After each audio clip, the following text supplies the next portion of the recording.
ఇళ్లలో విద్యుత్ ఆదా పెంచి బిల్లు తగ్గించే లక్ష్యంతో ఏపీ ప్రభుత్వం కీలక ఒప్పందం కుదుర్చుకుంది.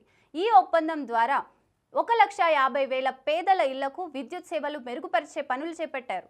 ఈ ప్రాజెక్టు మొదట చిత్తూరు జిల్లాలో ప్రారంభమవుతుంది. దీని ద్వారా విద్యుత్ బిల్లులు తగ్గే అవకాశం ఉన్నట్లు ప్రభుత్వం చెబుతోంది. ముఖ్యమంత్రి నారా చంద్రబాబు నాయుడు సమక్షంలో ఈ ఒప్పందం జరిగింది.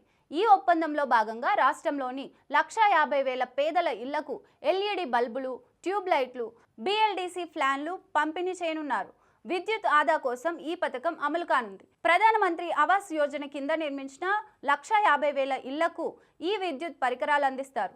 ప్రతి ఇంటికి 4 ఎల్ఈడి బల్బులు, 2 ట్యూబ్ లైట్లు, 2 5 స్టార్ బిఎల్డిసి ఫ్యాన్లు అందిస్తారు. వీటిని ఉపయోగించడం ద్వారా పేదల ఇళ్లలో పెద్దగా విద్యుత్ ఆదా అవుతుందని ప్రభుత్వం ఆశిస్తోంది.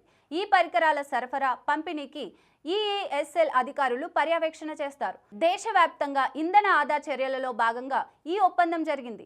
ఈ విధానం దేశంలో ఇతర రాష్ట్రాలకు ఆదర్శంగా నిలవాలని, రాష్ట్రం అగ్రగామిగా నిలవాలని ప్రభుత్వం భావిస్తోంది. ప్రాజెక్టును త్వరగా ప్రారంభించేందుకు చర్యలు తీసుకుంటున్నారు. ఈ ఏడాది ఉష్ణోగ్రతలు రగిలిపోయాయి. కార్తీక మాసం దగ్గర పడుతున్నప్పటికీ ఎండలు తీవ్రంగా ఉన్నాయి.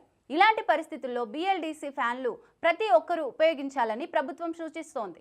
ఇవి విద్యుత్ ఖర్చు తగ్గించి వేడి తగ్గించే లక్ష్యంతో అమలు చేస్తున్నారు.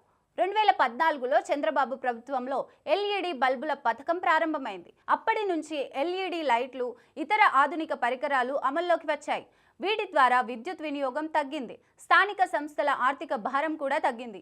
ఇప్పుడు ఈ కొత్త పథకంతో పేదలపై విద్యుత్ భారం తగ్గించి వారికి మరింత సౌకర్యాన్ని కలిగించడమే లక్ష్యంగా ప్రభుత్వం పనిచేస్తోంది.